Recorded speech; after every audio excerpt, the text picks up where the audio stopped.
Turn one soul ring. Should we start the show? Yeah, let's go for it. All right. Hello, and welcome to another episode of Turn One Soul Ring. I'm Kevin. And I'm Eric. And today on the show, we're going to be talking about the mistakes we make. But just in Magic. Sure. Not... And maybe how to avoid them? Definitely how to avoid them, Okay. yeah. We might get into some real-life mistakes and how to avoid them, but it's unlikely. Yeah. Sometimes we don't even know how to avoid those, so you might be on your own. Yeah, that's right. Yeah. You know, it's not like a Final Destination scenario, right? Where you have a vision and you can avoid it. But before we get to that, I have a little tidbit of Magic. I don't think it's news because I haven't bought a fat pack in, probably since I bought this original Innistrad fat pack. Oh, wow. Yeah, it's been a long time. It's been a while. So I bought a Throne of Eldraine fat pack, and I was, you get your spin down dice, and the spin down dice was bigger, and I'm like, wow, this is great, right? Bigger is better. But it doesn't fit in the Ultra Pro Satin Towers, with the dice on the bottom, the little tray that comes out. It's very convenient. It doesn't fit in there. What am I supposed to do with that? I feel like if that's the case, it might not also fit in my Ultra Guard flip deck either. Yeah, the Ultimate Guard, it maybe not. The little tray that comes out, yeah, I like those. That one, it looks a little bit deeper, but it might not fit. We should test that. We should, yeah. Yeah. I didn't even know that they were doing a bigger one. I didn't either. And in the pre-release kits, Riley was telling me that they're still the regular size because you can go to your LGS, and if they have all the spin down dice, you can get them. So are those? Do you know if those ones are the fancy purple with the purple gold? and gold? I don't know, but the ones that I saw were various colors. So I think you kind of get what you get. Yeah, but I really like that purple gold one. Me too. So yeah, that was kind of a disappointment. Yeah. So if any of the listeners know of I know that I think Ultimate Guard or something, whoever does the monolith cases, I don't know if they fit in those. If anyone knows of a deck box that fits those, let us know, because it's always so nice to have your dice with your deck. Oh, totally. So it makes things easier. So a Yeah. little Yeah, not and also not as solid. It's they made the dice bigger, but it's maybe a little hollow on the inside. Oh. I don't know. I don't know how they make dice. Yeah. I don't have. It doesn't feel weightier, significantly weightier than the smaller ones. No, it feels weird. Yeah, it feels a little lighter. Maybe we'll I'll grab it for you. We can do a little test after the show. Yeah, nice. Yeah. I have a little scale actually. I have a digital scale. Oh. We can test it. There we go. We're gonna figure this out. Yeah. It's occurring to me now we could have done this before the show, but here we are. But anyways, yeah, I just wanted to mention that. And if anyone knows of a deck box that can hold these giant dice, let us know. Yeah. Because I'm not necessarily going to buy one, but I'm just curious. Since we're talking about Magic products, I ended up picking up a pack of the Ultimate Guard Katana sleeves. Oh, yeah. Just to try them out. So what color did you get? Got green. Yeah, I thought, green. you would get a weird color like that. No, I'm just kidding. It's just because I get black. Yeah, no. I just always get black. Yeah. So after playing with them for a bit now, they were extremely slippery when I first got them. What deck did you put in them? My commander deck, actually. Oh, I guess they're... I think I got 2 packs. Well, I haven't used the green ones yet because I sleeved my commander deck in black. That's right. But those are katanas too. Yeah. Yeah, those are super slippery. When we were cutting it, it was falling over. It was just everywhere. Yeah, it was a mess. But after playing it a few times, it's not super slippery anymore. But they don't stick together yet. And I've been playing the deck regularly with you guys and also with my friends. Yeah. And the shuffle feel is super nice. And they're glossy, they're glossy finish. A little glossy, yeah. Okay. Yeah. And how is it? Because I know with the Ultimate Guard, what is the Premier Ultimate Guard sleeves? Eclipse. The Eclipse sleeves, yeah. Yeah. They're not deep enough. Yeah, the katanas are a good one. They're not as deep as Dragon Shields. Okay. But they're deeper than the Eclipse by far. Because you and I both like to double sleeve our decks, Yeah. regardless of foils or anything. We just Yeah. want to. It's about protection. Yeah. And with the Eclipse sleeves, I've never used them, but just assuming that you would have some just issues with the cards coming out, because if you double sleeve them, they're just closer to the surface, and you don't have that. I've never had that problem with Dragon Shields. Yeah, and like I used the Eclipse for a modern deck for a bit. The shuffle feel on those again is like quite nice. Yeah. They were like a decent product there, but I did find that my cards sometimes looked that they were peeking out a little bit, and so I'd always have to like push them in a little bit because they're just so close to the top on those guys. Yeah. And even like because I used to love getting KMC, Right. And sadly the LGS like Fusion doesn't carry them anymore. Well, they had those. They had the issue. It was I a know. bad run. Yeah, a bad run. Yes. People had sour taste and want to buy them anymore. Yeah, they lost Like, confidence. the KMCs were a little more of a shallow sleeve as well, but they were still deeper than what the Eclipse did. Yeah. Yeah. Well, I think Dragon Shield made a fantastic move when they switched from, I guess, regular finish, which was glossy, to the matte finish. Yeah. Because I've never looked back. And now the decks that I still have in matte, like you go to cut them and it's like you grab it and the whole deck goes with it. You're like, oh boy. But still, like, great sleeves. Like, I swear by Dragon Shields. But And they also had I think they had a more recent improvement. and with their perfect fits too, they're like Yeah. thicker and denser. They're very nice. Because there was a little bit there because I still like getting Dragon Shields as well, and they Yeah. would the corners would catch on the playmats and stuff for a bit there. Also, another thing about Dragon Shields, and this isn't like a design thing or a playability thing, but they always give you about 104 sleeves, It's nice. which is nice because it's like, sometimes you need some extra sleeves. Although I've run into some issues with that, especially when I first started playing Commander, and you know this, Yeah. where I would just like sleeve up the deck, and it's like, oh, I guess I missed some cards. I'll throw these in. Turns out I was playing with an illegal deck for some time. Even on that story, my friend Kevin, who recently bought his first Commander deck, sleeved up all the cards. He had extra sleeves, and he was like, "Did I miss cards?" Right. And so you had to like recount a couple times because Yeah. they give you extras. They do give you extras. Yeah, Yeah. It's nice, but they should give you a little card that's like, hey, we gave you extras. just let you know. The katanas were exactly 100 in the box both times. Good. That's good. Yeah. Well,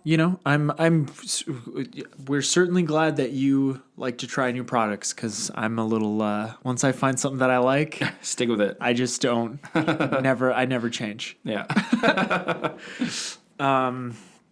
I'll actually like buy this shirt that I'm wearing. Yeah. I have 3 more shirts just like this, because I'll find one shirt and it's like, this is a good shirt? Okay, I'm just Buy a gonna wear bunch. this. And then I go to work and people are like, is Kevin wearing that same shirt again? It's been Friday. 3 days. Why is- he's wearing the same shirt? And they're like, I don't know. He doesn't smell. What is he doing? And it's like, he's probably rolling around in dryer sheets, but he's actually filthy.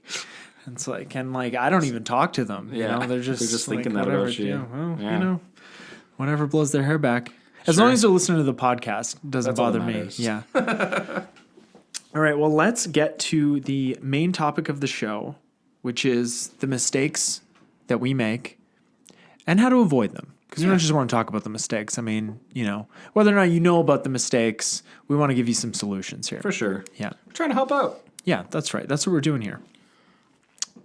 So this is just kind of going to be a kind of throw a spaghetti at the wall and see what sticks episode. Sounds good. So we're just Yeah. going to go through some things and Yeah. just lend us your ears. For the next. I don't know how long this is going to take. Okay, so the first mistake is keeping sketchy hands. These are these hands that it's the I just need one more land To make it work. to make it work hands. And it's like I'll draw the land. There's be X fine. amount of lands in my deck. It's gonna be fine. Yep. We're here to tell you most of the even if it's not fine one time, especially in Commander, those are those games like you're gonna sit there for so much longer than you would in a 1v1 game.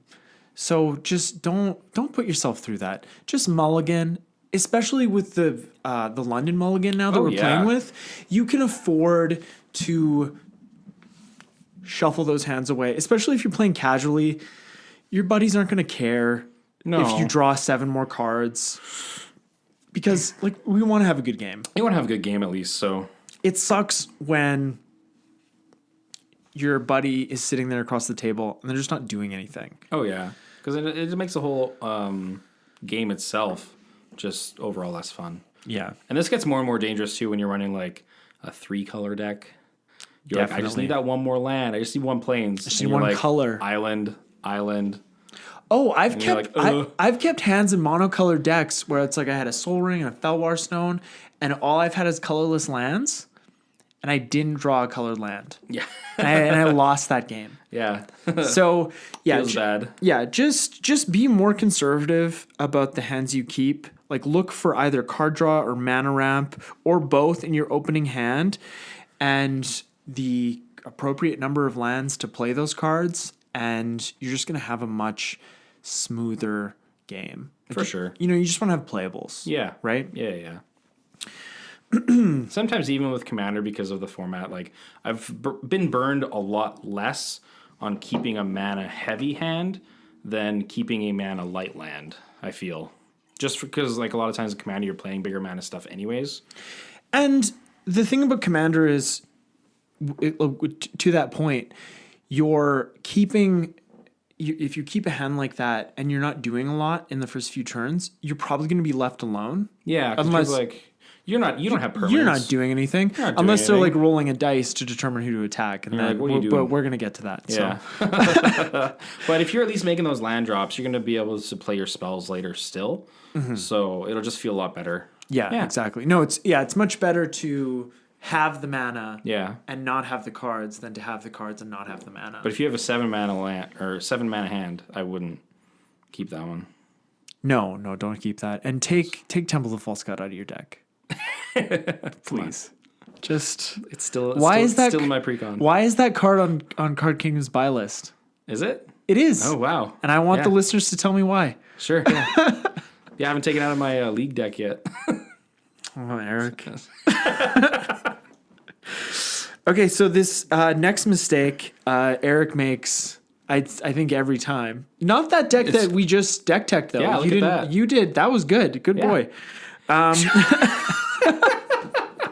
Putting too many enter the battlefield tap lands into our decks. And you can hear a lot more about this on our Commander Lands episode. Yes, totally. Yeah.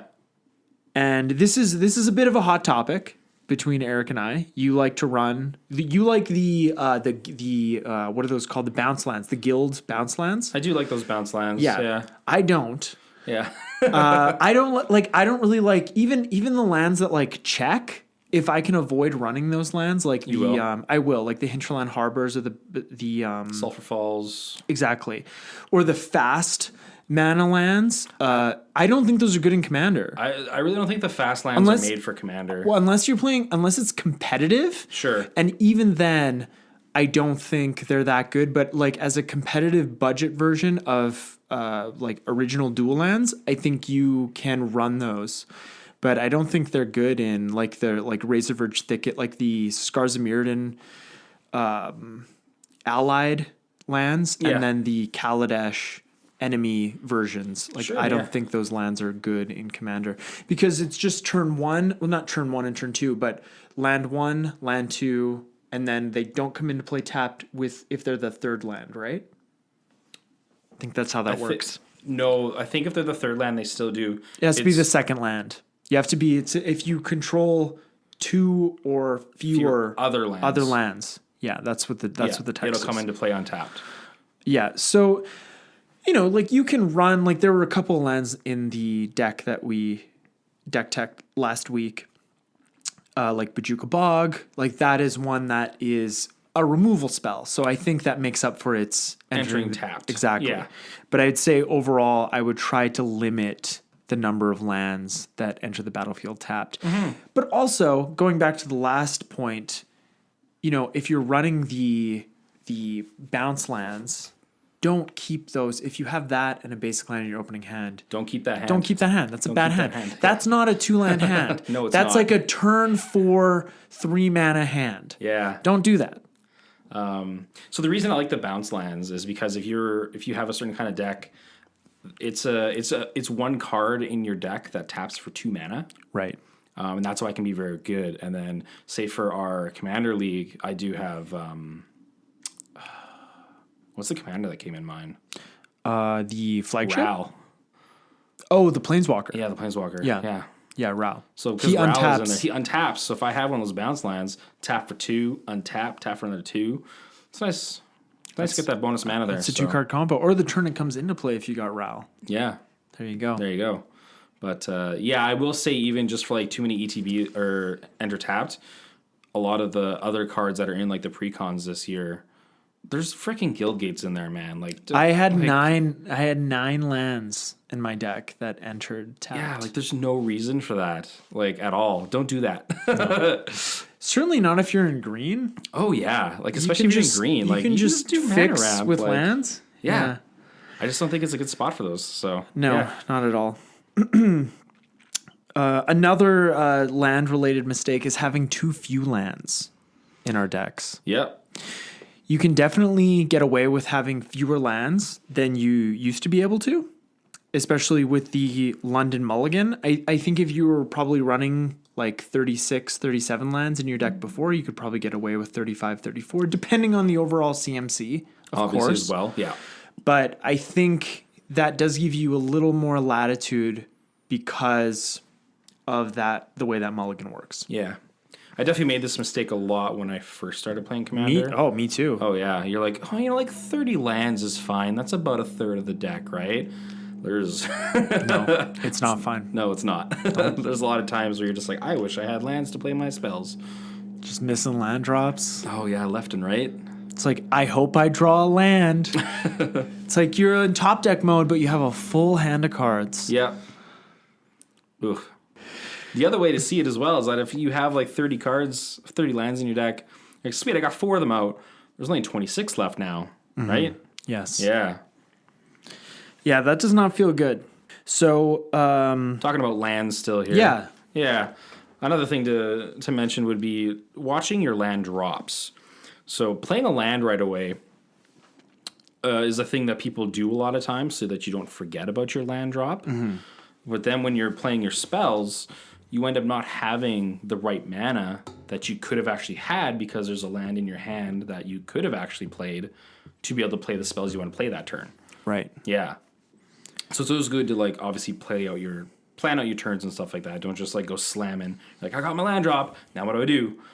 No, do it the other way. Yeah. There's also the opposite to that is if you're waiting to make your land drop and then, you do a lot during your turn. You got some activated abilities. You're playing spells. You're like, all right, pass turn. And you get to your next turn. Like, why do I still have this land in my hand? Oh, crap. I didn't play it. And when an opponent asks if they played a land this turn, Yeah. always say yes. Yes, you did. I always say yes. I don't know that that's actually cheating.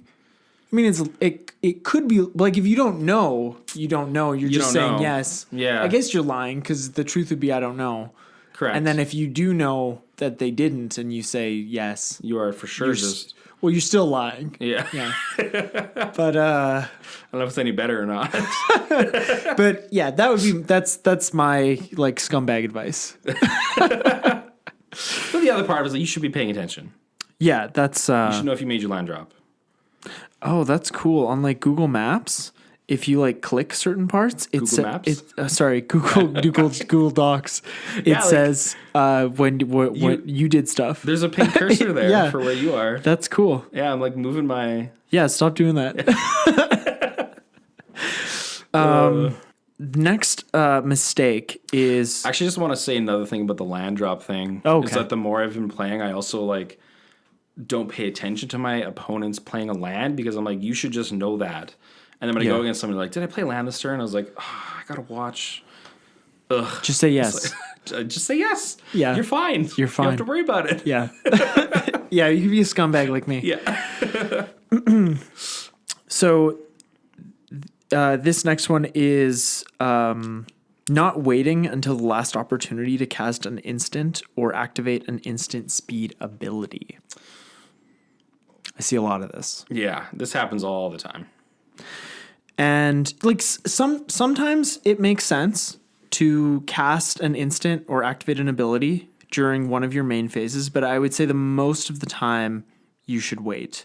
Like, for example, our last league game, I really wanted to hit my land drops, so I played an instant speed card draw spell because I wanted to get a land that turn so I didn't miss my land drops. Right. So like situations like that can come up. Or I had an experimental frenzy on the field and I had a Sensei's Divining Top, so I activated Sensei's Divining Top on my main phase so that I could rearrange the top cards in my deck so I could play a land. There you go. Exactly. Yeah. So those things happen, but most of the time you want to wait until you have the most information you can possibly have. Yeah. I definitely have there was a time playing at our friend's place a while ago, and I was playing my Eldrazi deck, and so we had a newer guy there. I think it was like Scott. And this was the first time playing with this guy, and then I had Ugin, and so I tutored, and then I like passed my turn, let people do stuff, and he was playing an aggro deck, and then it was his turn, and I was like, oh, I found the card I'm tutoring for. So like I tutored for, it was a big Eldrazi guy. He's like, oh, so then decided to attack me because I just showed the card I tutored for instead of waiting until after his turn. Yeah. And ended up dying that turn. That also comes up a lot with like Deathrite Shaman.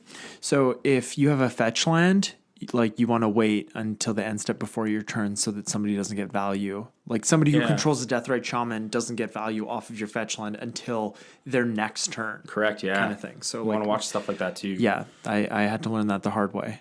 Yeah. So another little thing here. Just a little thing. Just a little thing. It's not going to like lose you games or anything.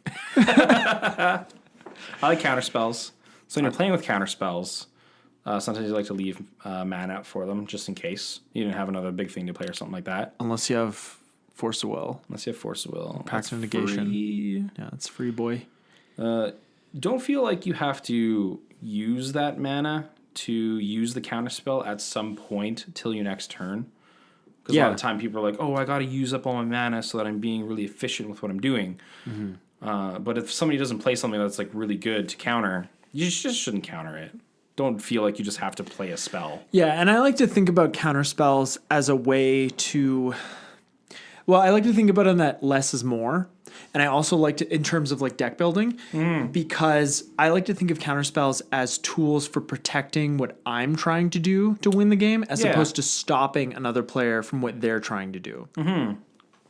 And that's a really good point about the counter spells, is to really wait. This comes with a little bit more obvious experience, but sure, knowing to protect yourself is really easy. But it's like, if that player plays that spell, is that just going to win them the game? Mm-hmm. You might have to sacrifice holding yourself safe because you're like, well, that guy's going to win the game now. I got to counter that spell. Sure, and that happens. Yeah. And it's the same thing with a card like Divine Intervention, which is a lot of times a card that I'll use in the same way that I'll use counter spells to protect my board.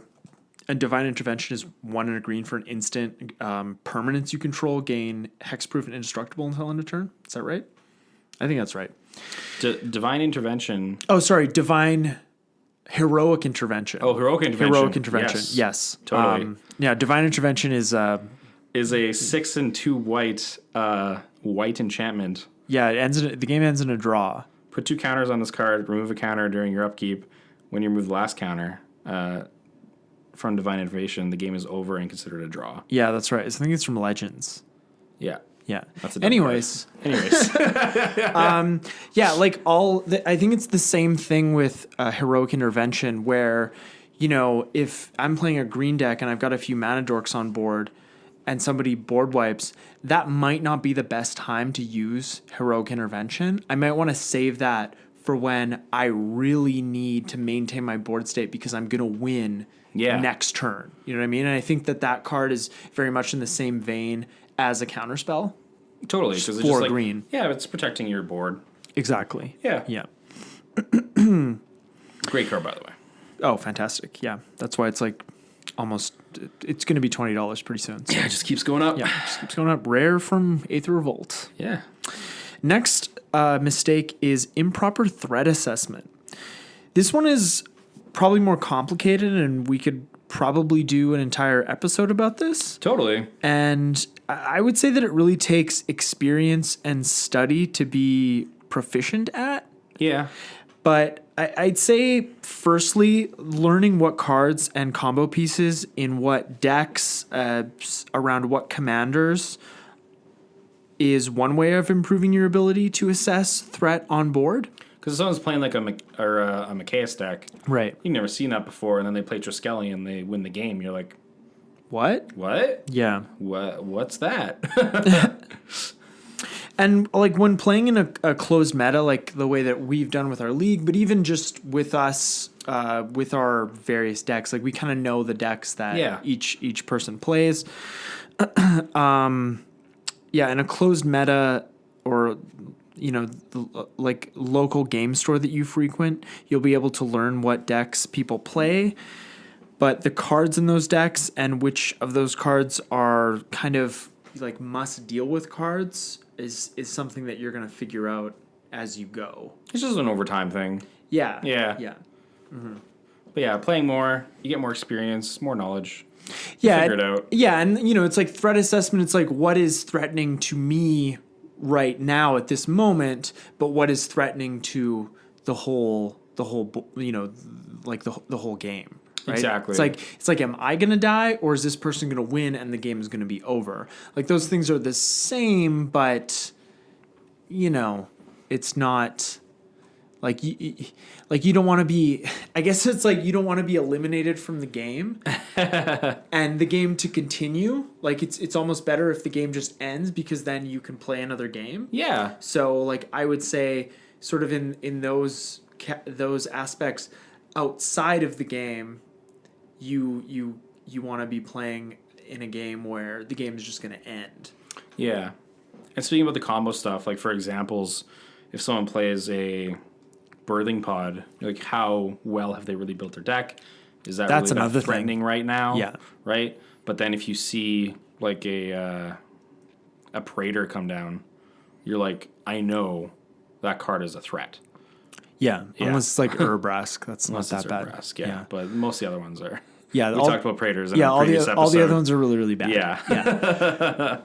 Or if somebody plays like a Survival of the Fittest. Yeah. Or a Food Chain. Stuff. Yeah, like stuff's gonna happen. Mm-hmm. So Entwined Tooth and Nail. Counter it. Counter that spell. Counter it, or unsubstantiate it. Just remove it exile it from the stack. Yeah. Yeah, that's what I would do. I actually run unsubstantiate in my mono blue decks. Oh, nice. I'm not I'm walking the talk. Yeah. Here. Yeah. Okay, guys. Not just talking it. Nope. So another mistake is, and this is something that I've only started to really adapt to recently, is the average CMC of a deck, and keeping it as low as possible. Yeah. Because the lower it is, I think just the more efficient the deck is going to be, the quicker you can play spells, get threats on the board, all that good stuff. Mm-hmm. And that doesn't mean you should, 4 CMC is the most, and you shouldn't play anything. Oh, of course not. That. No. It's just like the average. So you can still have, you want to have those big spells that are going to win you the game. But you don't want to have 10 of them. No. Yeah.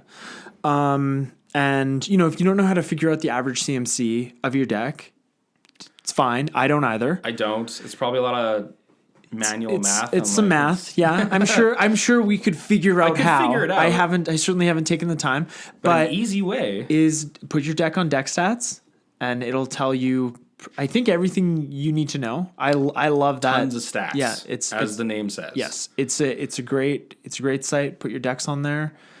It's great. You can find Eric and my decks on there that we've put on. I've only put on a few, but I keep putting on more because it's like, hey, I could make this deck better. Yeah. So tweak stuff, see how it works. Exactly. You can look at opening hands as well, which is really neat. Exactly. You can goldfish. Yeah. You can goldfish those hands. So that's something that's very that's something that can be very, very beneficial. Is just keeping that, if your average CMC is 5, it's probably too high. It's getting a little high there. That's kind of high. I don't like to have anything over 4. Yeah. 4 is getting a little high for me. There is a Tomer from MTG Goldfish does like a 6-drop tribal. So all your cards are 6 drops. What's the... You can just choose a 6-drop commander. Every card in the deck is like a 6-drop card. It's some jank. It can be some fun jank, but yeah.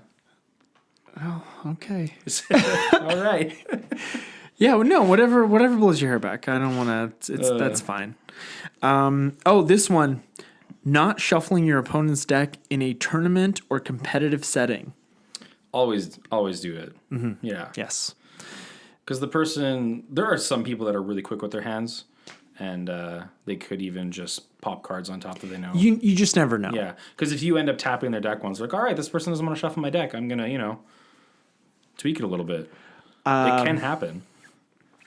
I used to, this was right when I got into like going to stores and playing more competitive Magic, and we were still going to Ryan's for Thursday Night Magic. I'm sure he's not listening to this. But I would shuffle his deck when we would play. Like I started to shuffle his deck after a little while, and he would draw his hand, and it would just be like garbage, and he would have to reshuffle. Like I seem to remember that happening many times, and it was just like it was almost like I had like ruined what he expected to happen. Yeah. And I'll just leave it at that. It was just like he was the king of the mana weave, or the deck weave. Sorry, the deck. Deck so it's just if you're ever like concerned with that, you are well within your rights to shuffle your opponent's deck. We just cut in our commander league because like we all know we're shuffling properly, and stuff, right? Yeah, just give it a decent cut. Yeah, so I like to do the Oreo cut. That's my thing. I mean, I'm sure that's many people's thing. It's just where you like do the cut, and then the cut. You just do it 3 times. Gotcha. Yeah. But it's like an Oreo, right? I like to make 10 piles and go all out. No, I'm kidding. You just, you do that with your opponent's deck.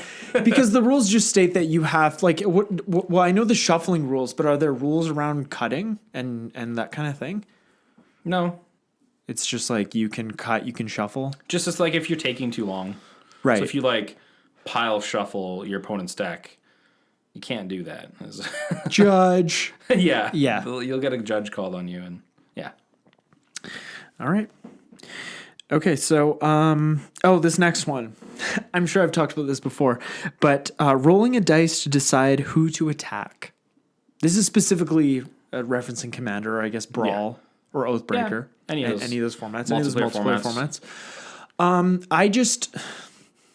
I feel like when someone does this, they're saying to me that I haven't thought about this.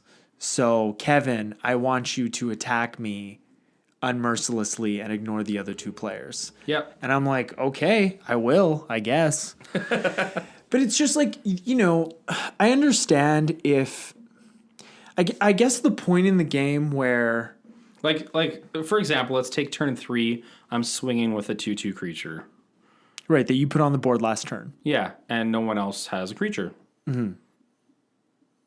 Should I roll a dice? No, you should. Okay, if you didn't go first, you should look at their ramp, their lands, and whoever has the most, you should attack that player. You should look at cards in hand. Like there's all these different things that you can look at that gives players an edge. You can even look at their commander. Exactly. Yeah. Yeah. That's more information. Yeah, like you can even look at the colors they're in. If they're in mono white, maybe don't attack them. Yeah. So there are all those things that you can look at besides just rolling a dice. Yeah, I agree. Don't roll a dice. Like, do make some sort of decision. And I mean, if you're playing with some people at the beginning of the game or whatever, it's usually a little attack. So you're like, I'm just going to nibble you right now. And, Yeah, it's fine. It's incidental damage. Yeah. If somebody's open, attack them. Yeah, just attack them. We're trying to kill each other here. They don't have any creatures out. You got no blockers, man. You're open. Coming in. Yeah, and and if it comes back to bite you in the ass, you probably weren't going to win that game anyway. Okay. This next one, it's sort of in the same vein. It's not attacking first. Yeah. So Doing things during your first main phase instead of waiting until you move through your combat phase. And I think we talked about that earlier. We might have. I don't know. This episode? Yeah, No, you're I right. don't think so. No, I don't think so. So, the way that I like to think about it is your first main phase is where you do anything that's related to combat. Yeah, it's like if you're getting out like a creature that has haste or something, cast it. Yeah, you cast any spells, you activate any abilities that are specific to combat, and then in your second main phase, that is when you do everything else. Yep.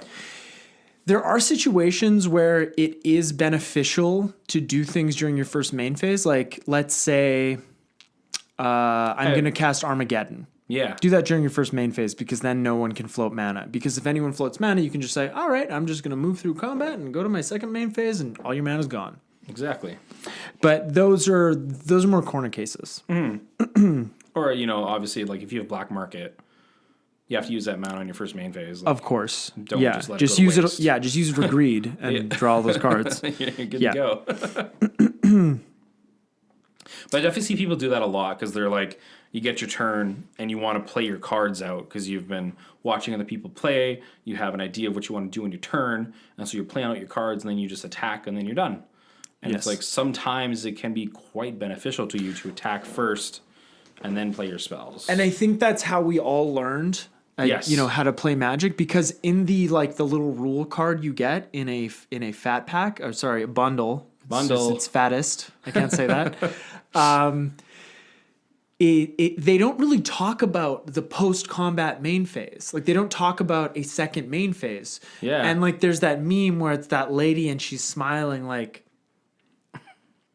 For our listeners, this is a podcast. Kevin had a face. And it's like, and so it's basically like the opponent, I'm going to do this during my second main phase, and then it's like and it's the lady's face, and then it's like what, and it's like the close-up face, and she's just like, what is going on? Yeah. So yeah, it makes sense that's not something that's sort of drilled into us when we learn how to play, It's really not. because it's not in the instructional card that you get. And so I'm pretty sure everybody starts out, well, like 90% of people start out with always attacking first, or playing your cards first, rather than attacking. Yeah, and playing instants during a main phase. Yep.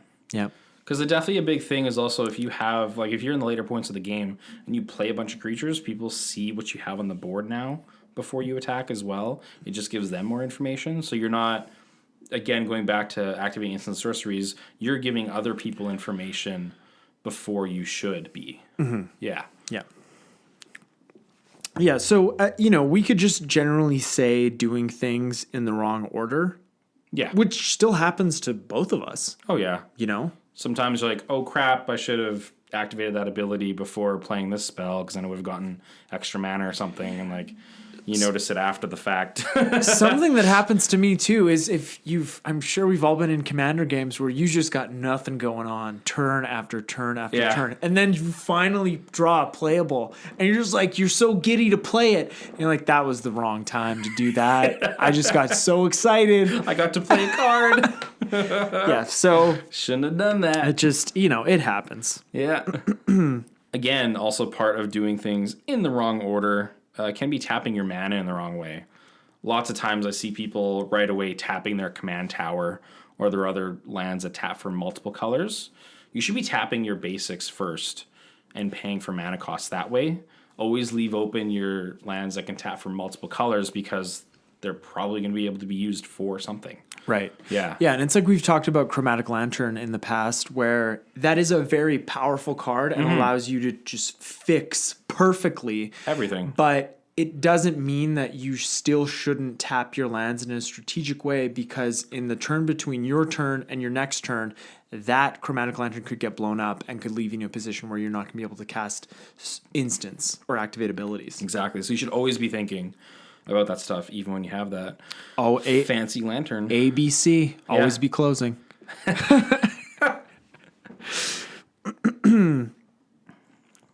So we sort of talked about this earlier, but Yeah. another mistake is not attacking when an opponent is wide open. So if an opponent, there are stipulations to this. If an opponent has turned all their creatures sideways at another player and you're going to attack them, then you're leaving yourself open for a reprisal there. Yes. But if they don't have any creatures, you're safe to just swing in and attack them. And of course, if another player has an army of creatures, you don't want to attack them. But, if the board state is relatively peaceful, I think it's fine to just throw a little damage around. Get starting some damage in. Yeah, get the blood flowing. Yeah, so many games, especially in the past, we'd be playing out creatures, even turn 5, turn 6. Somebody totally could have been attacking just with their board state, but it's like, no, I'm just gonna get to a winning board state and then just win. And it's like you could probably win sooner or something like that. Or take out a player. Yeah. It's like get tapping. Nobody do some wants damage. to play Risk anymore. Am I right? Yeah. That's why we're playing Magic. So just think about attacking people. That's a part of the game. That's Yeah, like we're what trying to kill here each other. do. Yeah. Yes. Die. I want you to die, Eric. Not really, though. Okay. I was like, do you want a gun? Like, Yeah, but we are trying to kill each other. So just, if somebody's open, just get that chip damage in. oh yeah. It's fine. And if they make if you like do 2 damage to them at the beginning of the game and they hate you for that forever, even though others are Are more of a threat? more of a threat, I don't know what to say. That person doesn't have threat assessment. Yeah. Yeah. They're doing you a favor. Yeah. All right. So, common problem, missing triggers. Ooh yeah. The only thing that I would suggest here is reminder tools. What I like to do is if I have an upkeep trigger, I'll put a dice on top of my library so that I have to move it before I can draw my card for the turn. And what I'll do is for the amount, I get pretty meta with it. So just buckle up here. So this is a trade secret. So I'll put a dice, and for however many upkeep triggers I have, I'll put that numbered dice on top of my library. No way. Yeah. Can you believe that? It's nuts, right? It's pretty good. Yeah. Actually, I do like that. I never even thought of. I just see people put a dice on the top. I'm like, oh yeah, it reminds you have to do stuff. But yeah, actually, that's a really good reminder to have the number of triggers you have. Yeah. Yeah. Yeah, that's really all I have for remembering triggers. I mean, for things like If you have you play a card, you play an enchantment, and you're supposed to draw a card from a trigger or something like that. yeah, like feel free to put a dice on that card, and you can just tell your opponents like that's what that dice is for. Like, Yeah. sometimes I'll put a dice on my mana dorks that are affected by, like a Bloom Tender or like a Karametra's Acolyte, and and I'll just put a number on that so they don't have to count every time. Exactly. Yeah. And so when we're getting to these things as well, it is always good to make sure that you do have, if you want to have certain things on cards to remind yourself about things, you can't use the same stuff for everything. Like if you have +1/+1 counters on creatures and you're putting those with the same color die as the one you have to remind you to draw cards, that's going to confuse somebody because you're like, oh, does that creature have +2 counters? You're like, no, that's to remind me to draw cards. And you're like, that doesn't look like that. Yeah, but you could get those fancy +1/+1 -1/-1 dice. Have you seen those? Yeah, I have, yeah. Yeah, those we should get some of those. They're cool. Yeah. They even make Tarmogoyf dice as well. Oh, that's right, with the little +1 toughness. Yeah. Yeah. Yeah. But yeah, that's I do have to say with so many games, you'll have somebody do some stuff, they pass turn like, oh, I played this and I was supposed to gain life from that. Can I do that now? Like It's like, well, it was a May ability, so you no. can't. No, I'm sorry. You should watch your stuff. Yeah. Especially if it's like a if it's a league game. Oh yeah. No. You got to be watching your stuff. You're done. You just lost the game. So again, sometimes yes, there is a lot going on in a Magic game, but really trying to remember what's going on your board can really just help you with the game, because there will be people out there that don't want you to let you do triggers, and you want to gain that life or draw those cards or whatever. So yeah, and even putting take a Ristic Study for example, put a little dice on there so So that's just a little reminder for you. So, or put a little thing on there, like put a little like plastic army man on there, like whatever you want to do, put it on there just different. as a reminder. Yeah. And if people don't like it, they can leave. There you go. Even another thing you do, if you have like a little notepad, like per game, just like write down stuff that's going on during your turn, just to remind yourself if it's right in front of you. Go through the steps. Yeah. Like if that's what you need to do that. Yeah. Because like that's going to, and at the end of the day, that's going to make you a better Magic player. Yeah. Some people, I would be surprised if some people laugh. You're like, oh, why are you doing that? But it's like, if you do stuff like that, you'll just be a better Magic player in the end. And if you do stuff like that, people around you are going to start doing that too. Exactly. I can't tell you how many people have like started to do the upkeep trigger with the dice on the library. Yeah. And that's something that I saw someone else do. Yeah. So it's like, just, hey, that's a good idea. It's a great idea. Yeah. So, just like do what you got to do. Cause like you said, there's a lot going on. Yeah. Magic is a complicated game. Especially when you're playing with 3 other people. Yeah. In a 100-card deck where most of the cards are legal. It's just there's a lot of shit. With like a Sengir Acolyte. So what is that? No, Autocrat is what it was. Yeah. What is a serf? So the next mistake would be, and this sort of harkens back to the inaccurate threat assessment, but it's an inaccurately assessing the power level of the deck you're planning on playing. So, and this kind of goes to when you're playing out a lot of like LGSs and stuff. Playing in the wild, as I like to call it. Because, like if we're playing like, if we were playing like CEDH, that's totally different because the social contract that exists when we're playing regular Commander or EDH isn't there, right? Yeah. Because it is just competitive. But with regular Commander, you're going to Wednesday Night Commander at Fusion. I'm not playing my Narset deck. Yeah. Because I want my opponents to also have fun. I want to win, but I want my opponents to also have fun. And it's kind of a difficult, it's a delicate dance to figure out what the power level of your deck is versus other players. It is, yeah. And you're relying on other players to know what the power level of their deck is. And, there's that whole thing where you don't flip your commander over until everyone's decided on the deck. That's a thing. I don't really do that anymore because it sort of feels like, that, right? When they see the commander. See that certain commander, right? So. What if I'm playing some jank deck with like a command, like Animar? Right, like, and you can. Animorph. That's what's great about Animar. Yeah. You can really do anything you want. So, and you can do the thing where you kind of do it on a scale of 1 to 10. Mm-hmm. Don't do like from bananas to oranges because people won't know what you're talking about. Yeah, they're just gonna leave. Yeah. So it is really complicated, and apart from just letting everyone shuffle through each player's deck, which I think would just take too long.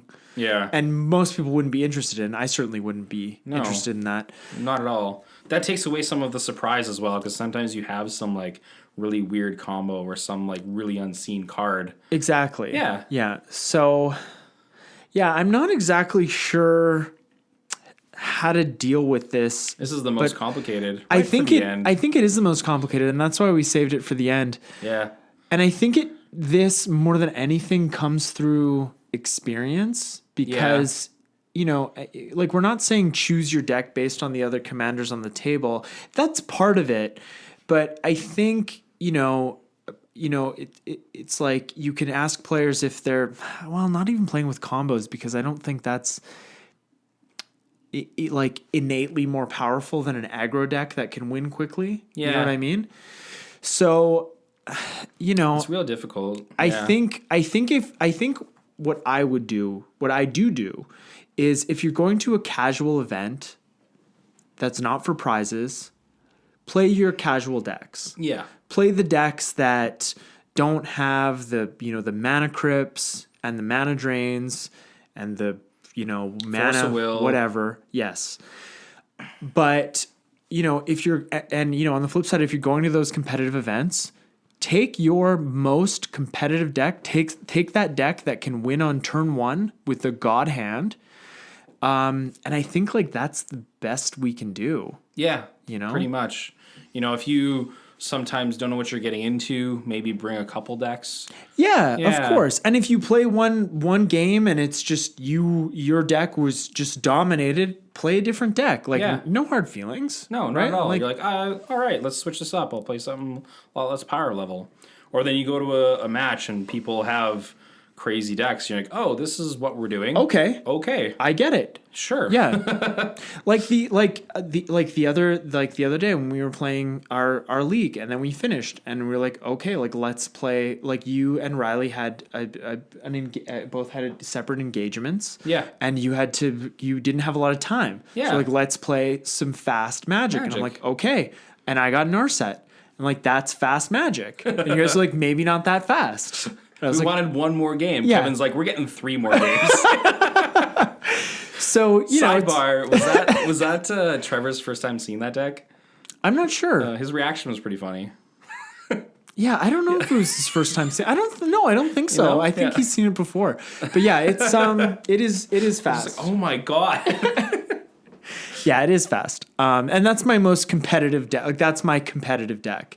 And it's not even that good. Like no, I mean Narset got a little bit better with the London Mulligan. Seems pretty good. It is pretty good, but it's like it's so easy. Like just play like Nevermore or like counter Narset, you know. It's like it's easy to deal with. I even forgot she had hexproof. We had to like discard our hands. I was like, kill Narset. You're like, hexproof. Hexproof. I Yeah, was like, oh shit. That's why she's so good. Yeah. I was like, well, Riley, I'm killing your commander. Why? Well, I like that you committed to it. Yeah. Like you had casted the spell, so you're like, okay, I got to target I'm doing something. It. Yeah. Well, we are going to wrap up this episode of Turn 1 Soul Ring. I'm sure we talked about all the mistakes that we make playing Magic and a few ways for you folks to avoid making those same mistakes. Try to pass on our knowledge from playing for years. Yeah, we don't want Yeah. you guys to, you know, to live Have a bad the way that time. we had to. Yeah. It wasn't good. Especially the lands. Yeah, that's real and fun. I would say that's the most important thing in terms of just in terms of gameplay and like feeling like you're doing things. Yeah. You don't just want to be sitting there doing nothing. Like that feels terrible. It really does. And like when you're cutting cards, like, oh, I really need this card in the deck. You're like, I can just take out that one more land. Like, really don't do that. Yeah, deck stats. Yeah. Just check check deck Yeah. stats. Put Yeah. your deck on deck stats. Yeah, because we've all done that. Be like, oh, I'll just take out a land. And you do that 3 to 5 times, and then you have 30 lands in your deck. Yeah. You know, just you can't. And then you're like, You need the lands. probably mulligan like 4 or 5 times. And you're like, okay, now we got some lands. Like, it can feel bad. Yeah. Yeah. It's the worst. Lands, then mana ramp, then card draw. Well, I would say lands, then mana ramp and card draw at the same level Either of of those are importance. good. Yeah. And then everything else. Then it's like how am I gonna win? Yeah. Yeah. As usual, if you want to get in touch with us, you can find us on Instagram at Turn 1 Soul Ring the podcast. I'm on Instagram at Command Beacon, and you can email us on Instagram, at Turn 1 Soul Ring the podcast at gmail.com. Giddy up.